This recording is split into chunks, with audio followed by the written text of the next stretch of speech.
Hers was a cold and bony hand, teeny tiny. I'm Maureen, I'm Perry's mom. Now it fell to Weldon to say something, but what? Good turnout, he said.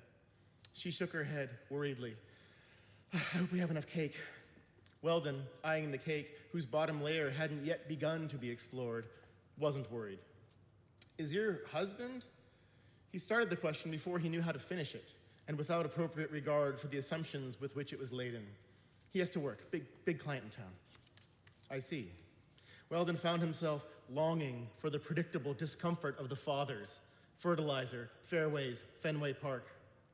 On the opposite side of the glass, Perry, the birthday boy, a scrawny blonde kid with a ludicrous hipster haircut, was leading a train of kids up Castle. He was a classmate of the twins at Dixon School, a private elementary school in Redmond. Yes, private school for kindergartners.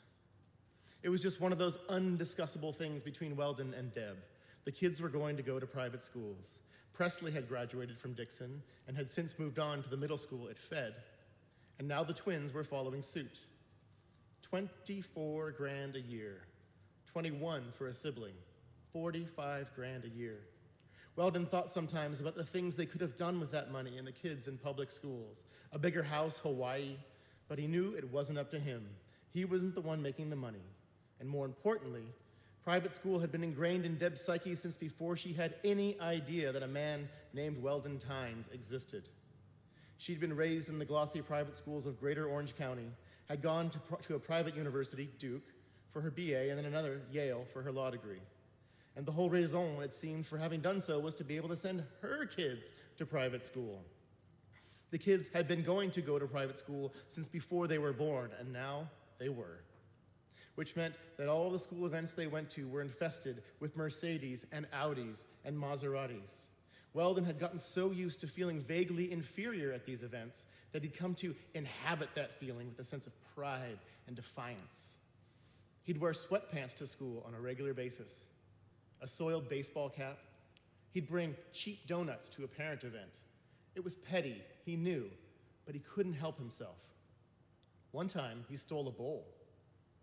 On the opposite side of the glass, the Tynes twins, Danny and Reese, all of 5 years old, were rolling around on the floor in perfect glee. Weldon smiled, arms crossed, clamping his fork to his plate with his thumb. It wasn't that they couldn't afford private school, it was that they could barely afford private school. Everything else about their lives was solidly, straightforwardly middle class, their house, their car, their clothes, but there was this giant tumescent bulge in the family budget, which represented the Dixon tuition. To Weldon, it still looked like a typo. But it seemed like the Dixon tuition was, for all the other Dixon parents, just another right-sized item in the family budget, like a grocery bill or a trip to the barber. It fit right in, no bulge. Daddy, Reese, bursting through the door to the party room, pigtails bouncing. Come in the tunnel house with us. Nope, said Weldon, not a chance. Today's my day off. He gestured toward his sweatpants, Seahawks, white, to demonstrate the point. Come on, Well, said Deb, who had followed their daughter into the room. She gave him a wink. Go in the tunnel. At 2, Deb? Please, Daddy, please. Now Danny was in on it too. Reese ran up and taking Weldon's plate hand by the wrist began to pull. Danny came for the other, and the two of them leaned forward toward the door to the fun zone, dragging Weldon forward like a stubborn ox. Weldon sighed and glared at Deb, who was smiling in great amusement, and went out of the frying pan and into the bouncy house. It didn't take long for Weldon to warm up to his surroundings. He was the twins' prisoner, a part he played frequently and knew how to embellish. They led him wherever they wanted, one twin per wrist. First to the ball pit, where he belly flopped solemnly to his death. Then to the tunnel, where the twins, joined now by a gaggle of other kids, kicked and prodded him until he was in and then, mercifully, out the other end. He perished theatrically several more times at the hands of his captors. The teens in yellow shirts let them be. The other parents in the room, all mothers, cast wary glances at Weldon. Nothing he didn't know how to ignore. Slide time, Danny, captain of the guard, exclaimed. Oh, shit. No, said Weldon. Forward, prisoner, shouted Perry with genuine malice. Then, with his hair falling ludicrously into his eyes, he began to prod Weldon in the hindquarters with a large foam sword. The other kids followed suit, and their prisoner was compelled to climb the quaking metal stairs. The view from the top was impressive. Through the glass that gave onto the party room, Weldon could see the wall of fathers watching him, smug in the knowledge that they would never come to such a fate.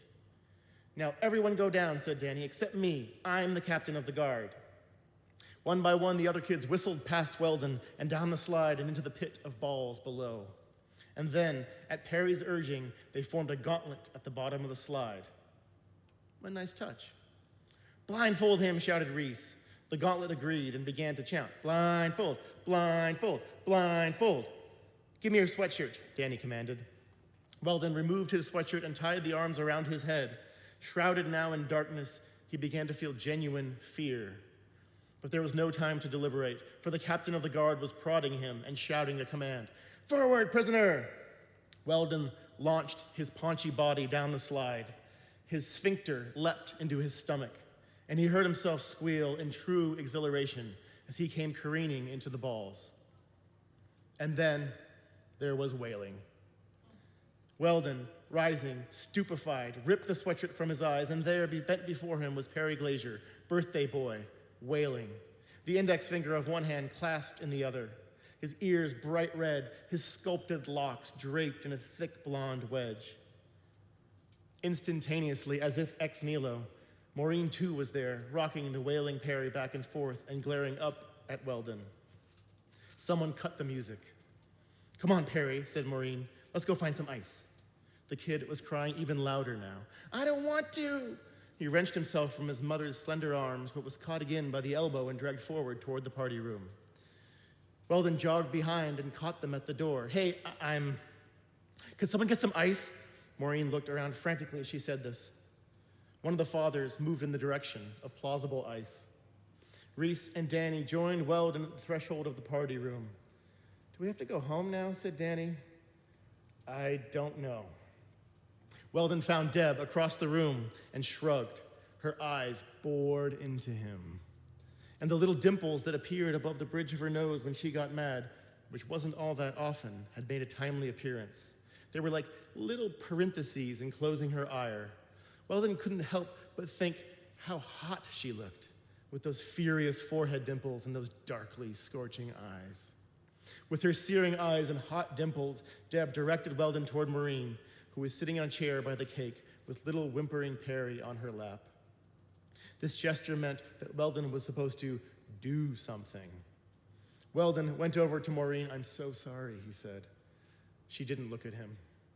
The ice pack was comically massive, far too big for Perry's tiny finger. More than hurt or sad or mad, he looked worried, really, really worried. Eyes wide, hair dripping into his eyes. One of the other fathers, possibly the one who had manfully secured the outsized ice pack, came to Weldon's side. Looking down at the injured child as if he were inspecting a busted pipe or a buckled floor, he placed a hand on Weldon's shoulder and, with a maddening smirk, pronounced his sentence. "Looks like you'll be hearing from Pike." Okay, I'm going to pause there. That's the end of the first chapter. Have a sip of this delicious Camp Colvos beer. I'm trying to work my way through an entire growler during this event, if I can. So this, as you can see, is a novel about, the main character is 41 years old. His name is Weldon Tynes. He's a stay-at-home dad who is really no longer useful in the role because his kids are all school age now. So he's trying to figure out what the hell to do with himself now that this has happened. I wanted to pause briefly to tell the story of how this book came to be.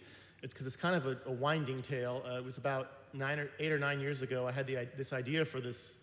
The entire story kind of came to me in the middle of the night, and I got up frantically and wrote it down, and 4 pages later, I had the skeleton of what this now is.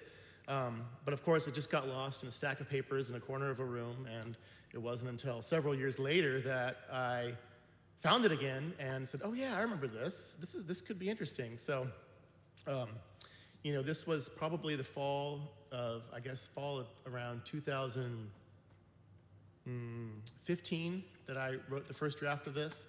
About a year later, 2 years later, 3 years later, who knows at this point, my publisher called asking if I had any short stories I was interested in submitting. So I thought, well, maybe this can be a short story, because I knew it wasn't long enough to be a full-length novel. And I tried to really winnow it down to 10 or 15,000 words, but I couldn't cram the whole thing into a short story form. So here we are now. It's a novella. It even says that on the book, which you don't see that often on a book these days. A lot of publishers don't want to take a chance on a novella, so I'm glad mine did, and I'm glad I'm able to share it with you today. So, like I said, chapter 2, there was one S word in that first part. I think there's at least one F word coming up and some anatomy. So we'll get to the interesting parts now. So there's a rhetorical device, I forget what it's called, when you start one line of poetry or one phrase with the same phrase that ended the line before. So that's kind of what we have here. The last line of the first chapter is also the first line of the second chapter, except for instead of a dad saying it, the quote looks like you'll be hearing from Pike. It's in italics, which means it's kind of rattling around in Weldon's mind.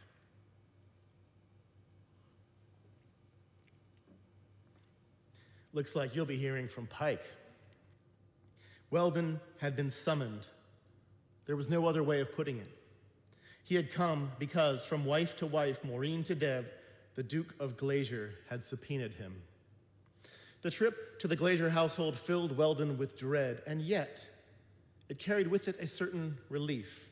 It was good, almost, to have something new and strange and a little bit frightening to do. A different road to drive on, a break from the routine. The roiling of the week, kids to school, meals made, kitchen cleaned, shits taken, magazines flipped through, leaves not raked. The roiling of the week, the arrival of the bus in the afternoon, kids running down the driveway, opening and closing the mailbox, sifting through the mail on the amble down the driveway. Wet grass, yet more leaves, always more damn leaves. The dismantling of backpacks and lunchboxes, shoes and boots on the shoe boot shelf, hands washed, snacks made, eaten, toys brought out, then put back or not put back, dishes washed again, pills taken, beds made and flung back open, Netflix. Presley at a friend's, Presley always now, it seemed, elsewhere. The endless roiling of the endless weeks. Sound familiar? Sorry. COVID joke. The Glacier house loomed up over the eastern shores of Lake Sammamish among an enclave of large homes on large lots. It was big and dark, with various roof lines at various levels sloping down in different sorts of ways. A 50-year roof, if Weldon wasn't mistaken. Impressive. The paint looked great. The trees were nice and nicely mulched, and the mulch didn't stink, like the mulch that Weldon's friend Dell had brought to Weldon's house in the spring. That mulch, the Dell mulch, smelled like diarrhea, but the Glacier mulch was dark and rich and perfectly laid about the feet of the perfect trees and shrubs.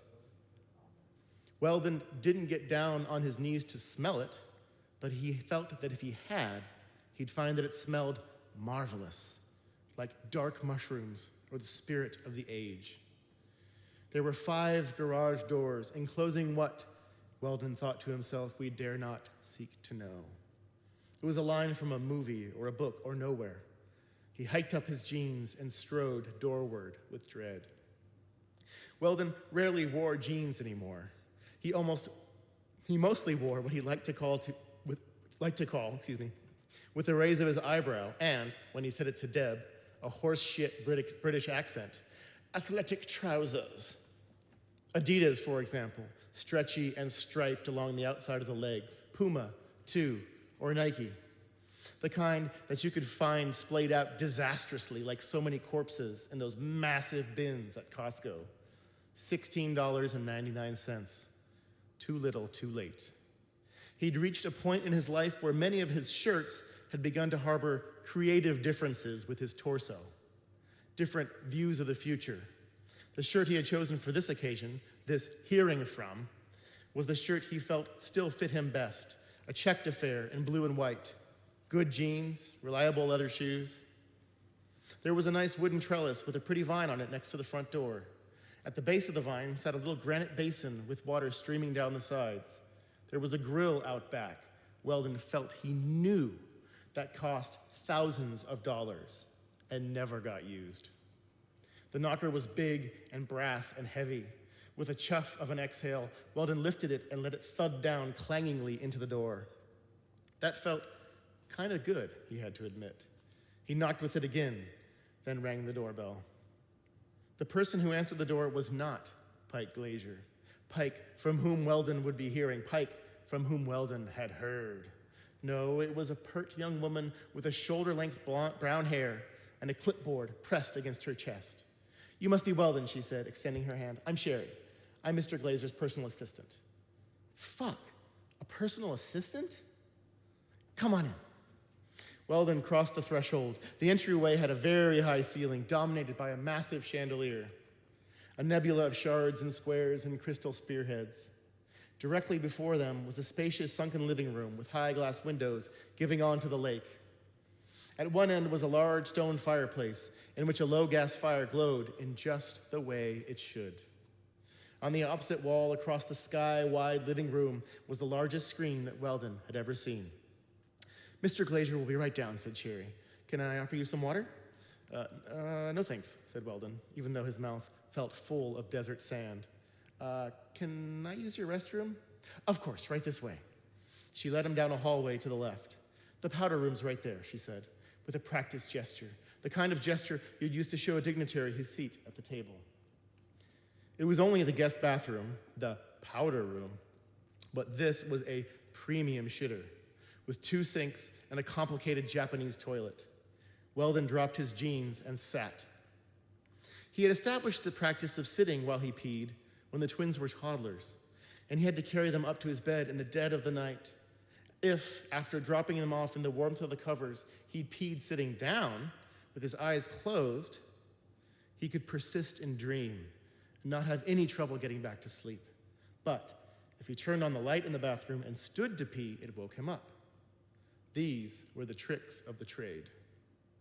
But over time, the practice of peeing while seated had evolved as a way to allow for a quick check of his phone while he was sitting there, and a game or two of solitaire.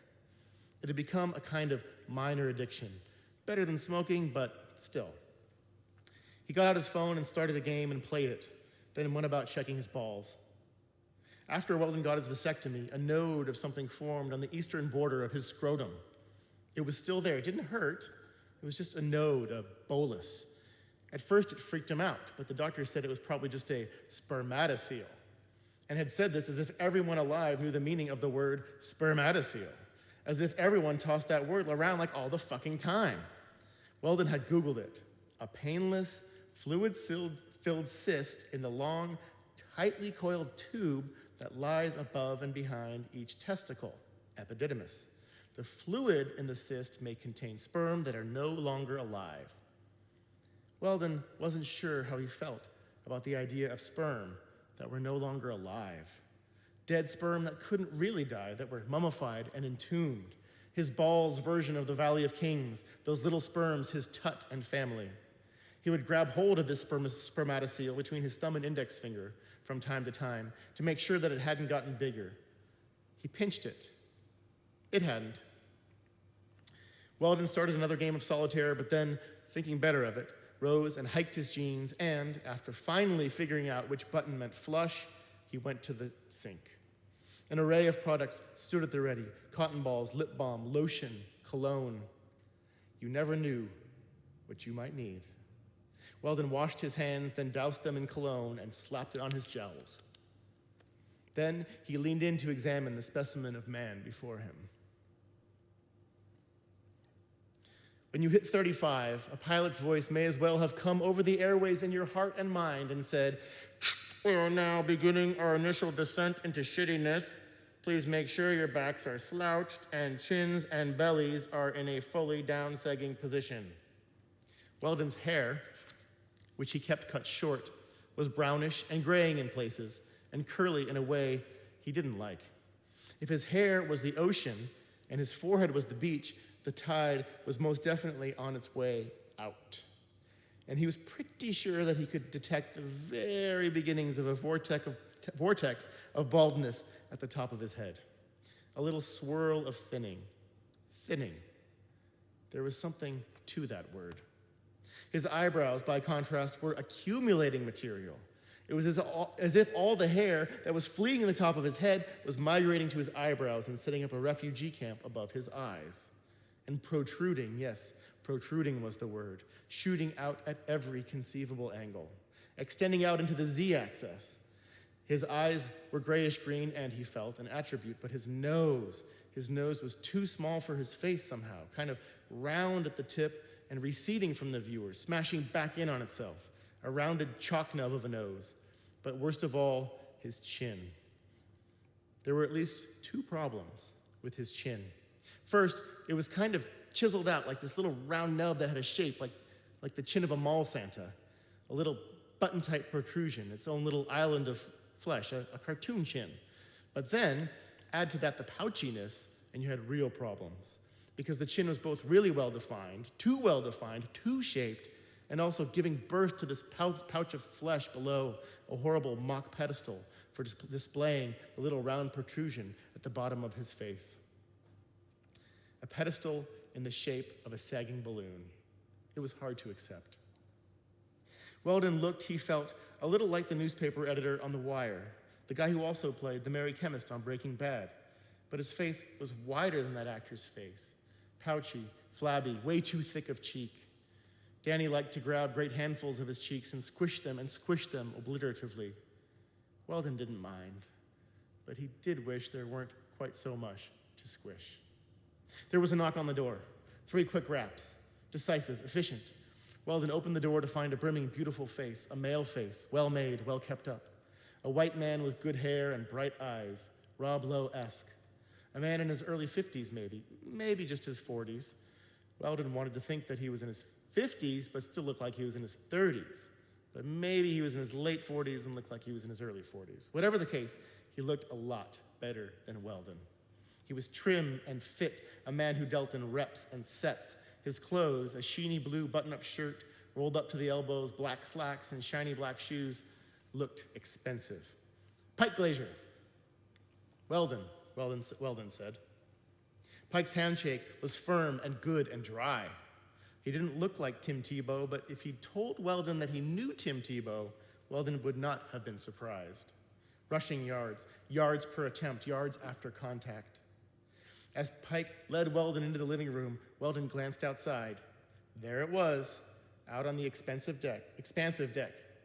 The grill, big, tucked under a blemishless cover. Please, Pike said, make yourself at home. Mi casa es tu casa. Nope. Pike's casa definitely was not Weldon's casa. There were no forsaken children's socks strewn about the room, and he doubted he'd find any rock-hard pizza crust in any of the couches.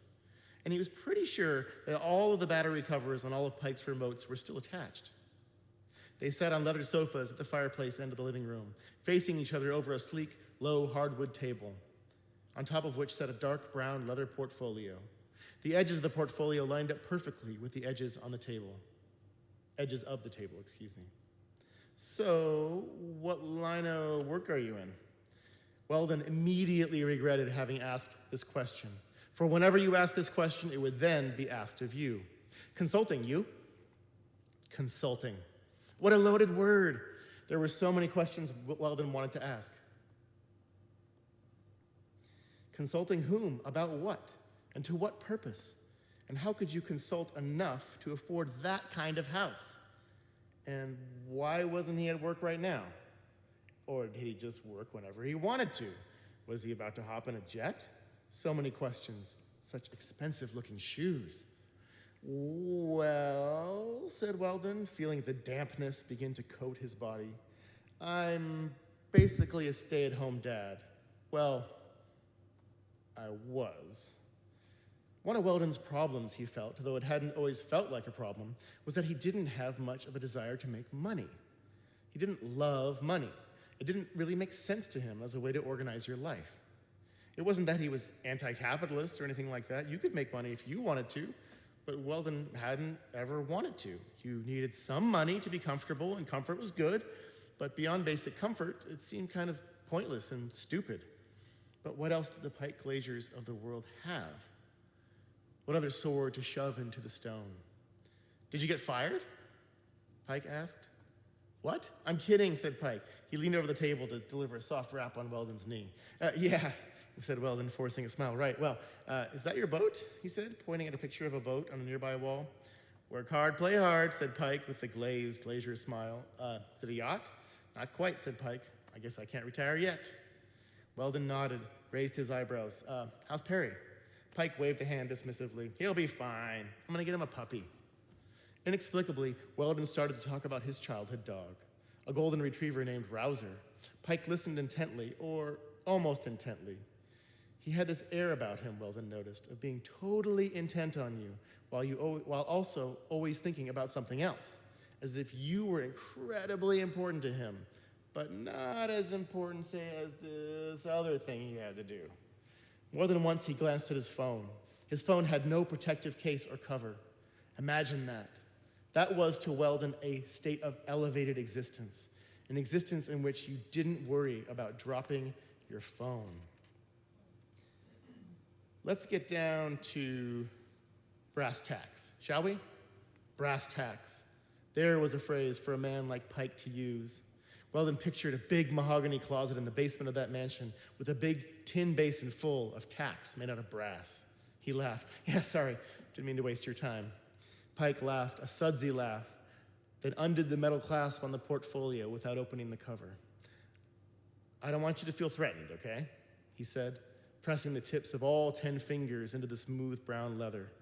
I'm not trying to threaten you here. Weldon raised an eyebrow. His mouth felt dry. He felt threatened. Listen, said Pike, this thing with Perry, there's a simple way to resolve it. Weldon raised his eyebrows. How much would he have to pay? Let's face it, said Pike, most people would go to a lawyer, but I'm not most people. That's not my style. Then why the summons? Why the portfolio? Why not just let it go? I appreciate that, said Weldon. With his right hand, he was rubbing his left arm. The planks of the floor were dark and clean and smooth. We all make mistakes, right? Said Pike, with a laugh which Weldon did his best to match. But, said Pike, punctuating himself with an index finger pointed in the air, there is something you can do for me. All right, to find out what that something is, I suggest you acquire a copy of The King of Nothing Much. And that's about all I have for tonight. I'm gonna stop there. And again, if you want to interact with me in the comments on Facebook or on Zoom, if you're down here on the Zoom, hi Zoom people, then I'd be delighted to respond to any questions or comments that you have. Appreciate your support. Appreciate Snapdragon doing this, VashonLIVE, Colville's Brewing, Paul Dry Books, and you guys, we'll all get through this together with good books, good beer, good music, and good friends. Thank you.